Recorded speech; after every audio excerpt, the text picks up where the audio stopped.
Hello and welcome back to the June edition of the Kushmerek Connection. Thank you as always to our folks back home tuning in, and thank you to our amazing and generous hosts of FATV for doing just such incredible work in our community each and every day, lifting up the voices of the organizations of North Central Massachusetts and Fitchburg in particular, and really giving folks back home a view and multi-perspective environments of the region that we're operating in. And today is no different. We're bringing in somebody who just has a lifetime and a wealth of experience in the field of elementary education, and also one of Fitchburg's newest elected officials, Debbie Jeffries. Debbie, thank you so much for joining me in studio today. Thank you for having me. I appreciate this. No, of course, of course. So, Debbie, you just retired from a very rich career in early childhood education, in elementary education, and I'd love for you to talk a little bit about who you are and how you got into the field of education and what your career looks like throughout your time, particularly at Crocker. Okay. Well, I was born and raised here in Fitchburg, and I have teachers on both sides of the family, so I found myself always playing school with my sister, and I was always the teacher. And as I got older and went into college, and I went to Fitchburg State University, it was Fitchburg State College back then. I graduated from college too. Okay. I decided that I wanted to go into teaching myself. And I used to, during that time, spend a day each year in my aunt's classrooms as well, just to get a feel for it. When I graduated, there was Prop 2.5, so there weren't a lot of teaching jobs available. I was fortunate. Mass layoffs in the field. Oh, huge layoffs. Right as you're entering the profession? When I entered college, our class went down to a very small number where we were small enough that we had all our education courses together. Wow. So we were very small. We stuck it out though because we wanted to be teachers. It was a lifelong dream. So I was fortunate enough that the school that I went to, elementary school, as a child myself, had an opening. So I started my career at Holy Family Elementary, which is now central office and South Street. Sure. I had a year of first grade there and third grade, and then they announced the school was closing. I ended up getting a job at Crocker Elementary, second grade, and I never looked back. I was in second grade for 26 years. Then I was a literacy interventionist for 6 years, and then my last 4 years I was a literacy coach. So I spent my whole career at Crocker, and I've always considered Crocker my second family. So, and it still is. It still is. It is. Even made a couple of appearances back at Crocker this past year, and something that I think my first occasion to really meet and get to know you and really see your work firsthand was through Project Peace that you do around political education. Could you talk a little bit about the work that you did and Sure. And the people you were able to engage through that program? Sure. Project Peace, for those of you who aren't familiar, stands for Political Education at Crocker Elementary. When I was going for my master's degree, I was taking a graduate course, and one of the assignments was to implement a program school-wide. Well, I always had an interest in politics. My grandfather is a former mayor and state representative from Fitchburg, and although that was before my time, I always enjoyed sitting and listening to conversations that he would have with my father and the rest of the family.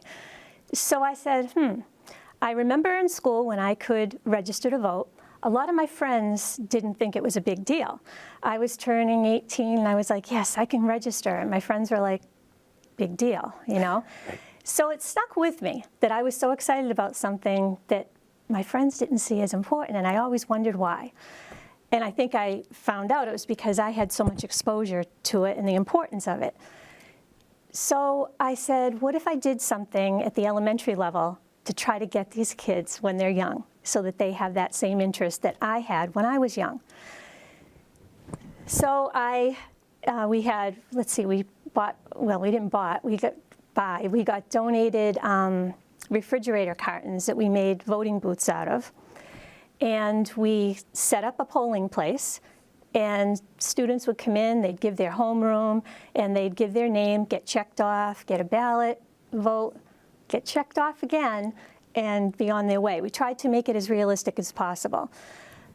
Later on, years went by, and we ended up, because of the floods of the Mississippi, we were able to get from a building 19 some realistic voting booths. And we still have those to this day. So what started out as a college project turned into, I think it's a 36-year event. That's amazing. And I've had students run for office since then. I've had others become like political majors.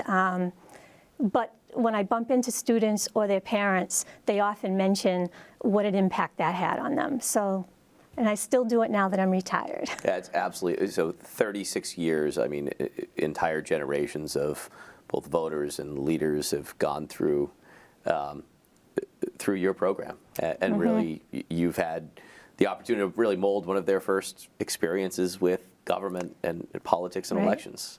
As a matter of fact, Counselor Van Hazinga was one of my students. And he's always very proud to speak about it, of both graduating from Crocker and going through your program and remembering that was one of those areas that really helped inspire him at an early age. And you know, often I'll get a question about like, oh, what's the best part of election day? And election day is both fun and one of the most anxious days in an elected official's life.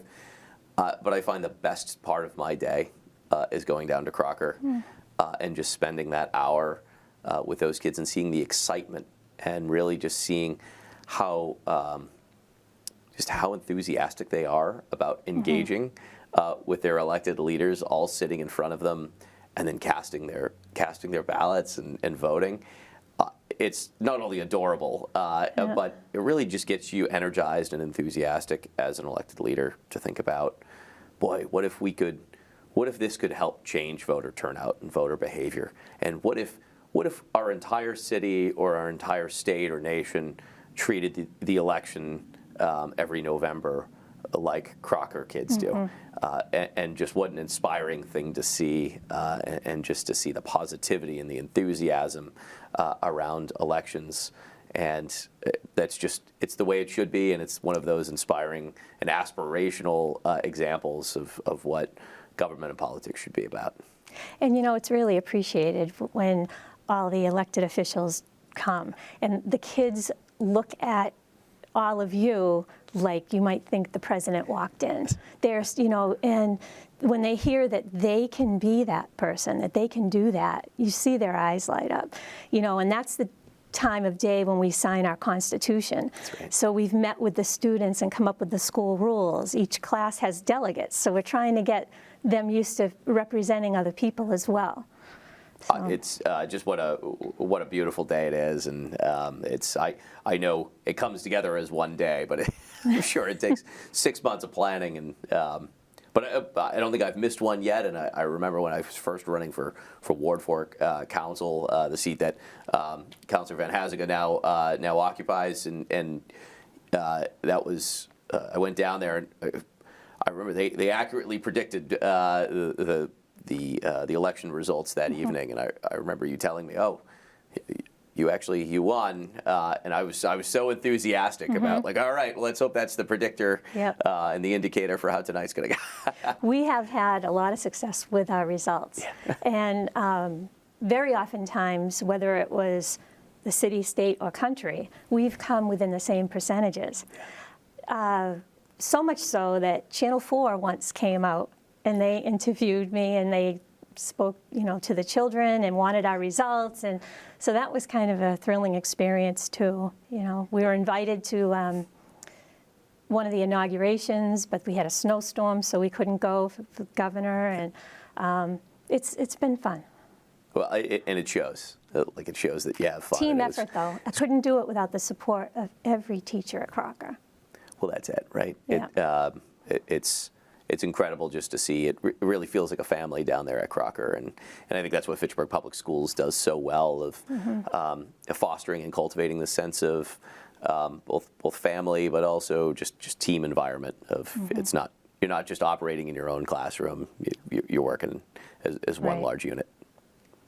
So with that, really speaking, at a system-wide approach.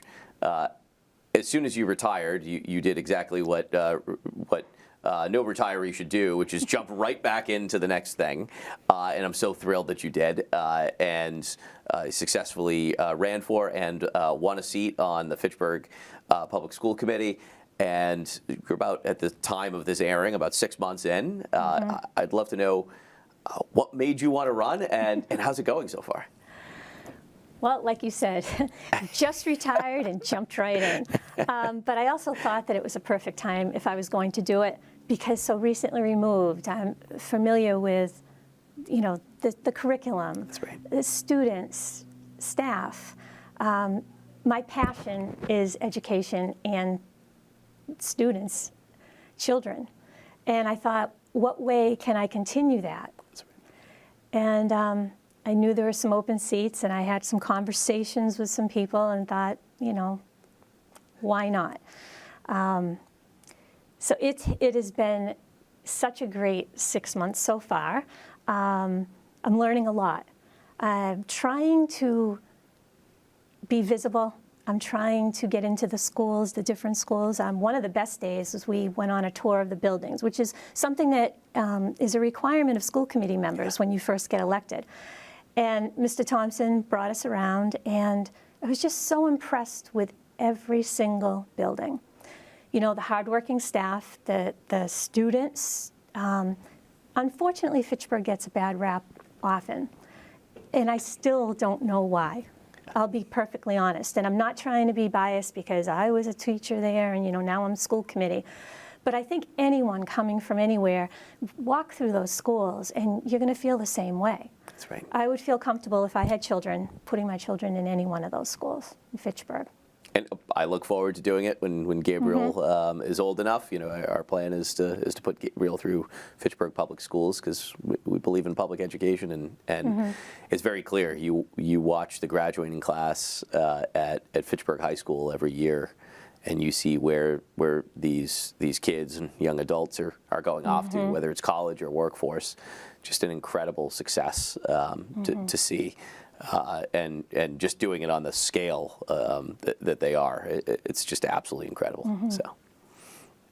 So 6 months in, I think being a school committee member is probably one of the most difficult elected positions in the entire state. And I don't think most people, oh, sure, you're a member of the school committee. How much work could that be? How hard could it be? I've never been on the school committee, and through many long nights at City Council, and through many long days at the State House, I often think, well, thank God I'm not on the school committee, because it is just an incredible amount of work. Yeah. Can you talk a little bit about what that has been like for you, of getting up to speed, and then, nobody has more relevant experience going into this work than you do throughout your career in education. But even still, I imagine you feel like you're drinking through a fire hose. Right. The public knows we have our school committee meeting once a month, but then we have additional subcommittee meetings. And I was put on 3 subcommittees, chairing one of them in my first year. So I chair the policy committee. Yeah. And that's where we develop or revise policies. We're currently working with Tracy Novick from the Massachusetts Association of School Committees, and we're going through the policy binder, which is about that big. But a lot of our policies haven't been reviewed in many years. So we're going through the entire book. Some of them just need a little bit of change. Some of them we no longer need because they're in multiple places. And others, the state has their own policies, and we are changing ours to meet the states because we want to, meet all the requirements too legally. The other committee, and that one meets, we've been meeting like once a month for 2 hours at a time. the other two committees that I sit on, one of them is the Building Needs and Resource Committee. Those two, we meet those kind of back to back. The resources have to do with budget and enrollment, and then the building needs. From what's going on in our buildings, it might be different things that need fixing, or larger projects throughout the city, whether it's the new Crocker School or replacing windows, roofs, Sure. things like that. So I'm learning a lot, when you're talking about the budget. There are a lot of things that I wasn't aware of. Gives you a whole new perspective. A whole new perspective. The buildings. I mean, you can teach in a building. You know that they're maintaining them. You assume they're maintaining them, but you don't know what's being done. And when I sit at those meetings and I see the list of things that have been done since our last meeting, and I know Mr. Stevens was kind of sitting there the way I was with how many, and he suggested that we now include that in our packet for school committee so that all school committee members can see everything that is being done. So gaining a lot of knowledge in a lot of different areas beyond the teaching part. Absolutely, yeah. What a fulfilling experience too, though. I imagine it is. And so, I guess 6 months in now, thinking about, where are some of your passions about where you'd hope to bring Fitchburg Public Schools through your lens as a school committee member? Okay.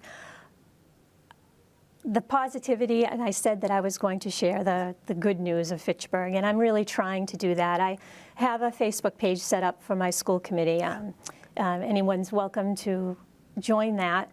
I try to, if I go to a school and or attend something, I try to put it on there to show the good things that are happening. When the public schools shares something, I try to reshare. Yeah. It's all about getting the good word out there. That's right. And that's what I'm really trying to do, and there's so much of it. And that's what's really exciting me and making me want to continue to keep going and doing what I'm doing.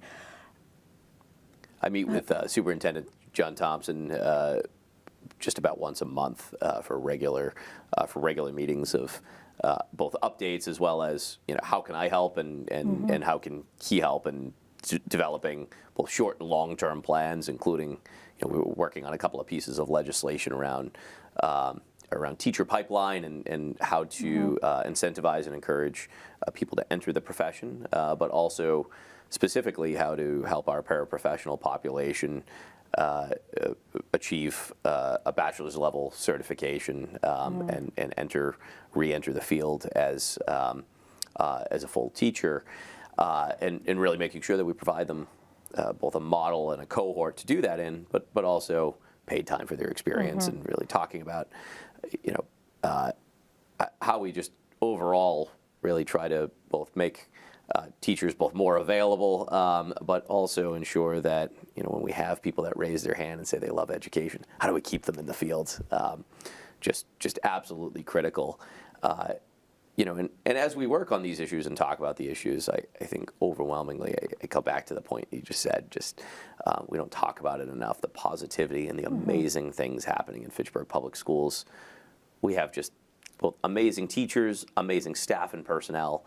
And a school system that, when I talk to college professors, particularly those that teach education both at Fitchburg State and statewide, who place student teachers in Fitchburg public classrooms, they say, I'd send my children there.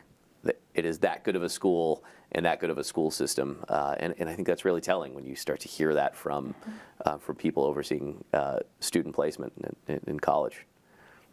Yeah, and I'm glad you mentioned the paras, and that would be a great program for them. Fitchburg has incredible paraprofessionals, and like you said, the rest of the staff as well. To me, everyone's an equal. That's right. That's right. And fortunate, we have Fitchburg State University with. Formerly college when you and I were there, but with just an incredible school of education, and they work so well, I think, hand in hand with our local public schools, but in Fitchburg in particular, to really figure out how are we ensuring what we're teaching in the college classroom is relevant to what we're experiencing in the actual classroom with children, and then how do we work hand in hand to ensure that we're looking at this ecosystem together. Yeah, and the programs they have right now with the students from Fitchburg High starting at Fitchburg State to become teachers with the guarantee of a position after they graduate, you know, hopefully that's going to keep our students here. Absolutely. And what better way to get people that represent our population into the field? That's exactly it, because we know evidence bears it out time and time again that students learn best from people who sound like and talk like and look like them, and have shared some similar life experiences. And what we're seeing statewide, and Fitchburg is no exception to this. You know, I've heard some be critical of we don't have enough teachers of color. And I think they're right, but the same is true in every single public school system in Massachusetts. And there are very few examples nationwide of school systems that have really been able to break through and determine that. And I think, you know, overwhelmingly the idea here is both Fitchburg and statewide of how do we encourage our school children and how do we inspire them to engage in an entire career in education. And that can't just start at 12th grade as they're about to go into college, and it can't start when they're already freshmen at college. We need to start cultivating that at a very early age, bringing them through and making sure that they know that education is a place for you, and that you could be the next face of education in your own hometown. Right. And would we love teachers that represent our students? That's right. But right now, the way it is, if these teachers of color aren't applying, that's right, then we can't hire. That's right. So, it's not like Fitchburg and other communities are not hiring. You're exactly right. It's just that they aren't there to hire. That's right. Qualified applicants, we have to apply. You're absolutely right, and it's a major issue of about a little over 35% of the Massachusetts public school population are students of color. Yet about statewide, the average for teachers of color were around 11 to 12%, which is almost the same number of educators of color that Fitchburg Public School has of roughly 12%. But we know we have a population that is closer to 75%, right. And so there are representation gaps in every community, particularly, and it's really pronounced in gateway cities. But what I've been really pleased about is, we have incredible superintendents who have really been working and adopting programs at a local level of articulation agreements with Fitchburg State and guaranteed jobs for students that graduate Fitchburg Public. Or graduate Fitchburg Public, go to Fitchburg State with a degree in education. Right. They'll have a job waiting for them. And then actually the bill I mentioned earlier was, it was really a brainchild of former Superintendent Bob Jokela. And then I approached Superintendent Thompson and said, I need some help on this. I need to work on this concept. We need to turn this concept into legislation. And then I need funding and specific parameters, which Fitchburg State then came to the table and helped us to create a fast track for that paraprofessional with a wraparound support services, experiential credit, tuition free, and accelerated with a guaranteed job. And Fitchburg Public said, absolutely, if we can get students in there, not only will we pay these paraprofessionals to go into this program, but we will guarantee a job for them. So now the challenge is on me to deliver with some funding in the form of a pilot program from the state, as well as to pass legislation that would make this the law of the land, that this program is not only available, but to encourage and incentivize school departments everywhere. And that was really two superintendents looking at a problem at a local level and saying, hey, here's how we can change the system, and here's where we need the state to do it. I'm so proud to have that partnership with Fitchburg Public. Yeah, it's the old, it takes a village. That's it. And that's exactly. People have to be open and willing to work together, and what we can get done when we work together. It's so easy to see the problem, complain about the problem, but and then do something. do nothing. That's exactly it. Right. You're absolutely right. To change things a little bit, I think one of the first opportunities that you and I, when I took office as state representative, to be able to work together and engage, was around a state amphibian bill. And this is something that was really born out of the classroom and your time in the classroom working with children. Could you talk a little bit about the genesis of this legislation that I've filed, because it long predates me? Yes, it's part of Project Peace. Every year when I would teach my students about the voting process, and we'd talk about the different parts of government, and we would talk about how a bill becomes a law. And every year I would say to my class, if anyone has any ideas, bring them forward and we can see what we can do. Because we talked about, whether it was the state cat, the state muffin, the state insect, all of those things. And, we talked about them, a lot of them coming from school children. The tabby cat, I believe, was St. Joseph's School in Fitchburg. The ladybug was from Gardner. So one year, we were reading a poem. It was in a reading series we had at the time, and it had a spring peeper mentioned in it. And one of the students asked, "What is a spring peeper?" So I pulled it up on the computer for them to listen to the sound of the spring peeper and talked about it. And they were like, when they heard it was an amphibian, they were like, "Does a state have a state amphibian?" So I said, "Good question." So I looked it up and they said, "Well, let's do it." So at the time, Steve DiNatale was state rep, and made a phone call, and we got this thing going. But let's see, I believe it was 2011. All this time we've been trying. I know in the very beginning it was DeLeo. Yes, Speaker DeLeo. Speaker DeLeo didn't want to bring it forward for a vote. There were people that thought it was frivolous. And of course, the kids were kind of hurt by things that were being said because they knew these other bills went through with school children. I got support from some legislators out at the Cape. Someone wrote an article about it. And we've been trying ever since. Even as far as just this past fall, I came to Boston. So we have we've refiled the piece of legislation, and now we're locked in a heated battle with a school, I believe, from Tewksbury, on which the competing versions of state amphibians should be the right one. Mm-hmm. I think we know we're correct. I think we know the spring peeper is the only appropriate state amphibian, and so. It's a fun thing to work on, but yes, it's fun, and yes, folks say, "Oh, why are you filing a piece?" Because school children are bringing forth a real idea about what they would like to see their government do, and about what to them is reacting and being responsive to local government and to children each and every day. And I think that's what at the heart of it. That's why we all serve, right? Is to look and see what the current and future generation wants and expects of us, and to be able to act and react accordingly in a responsible way.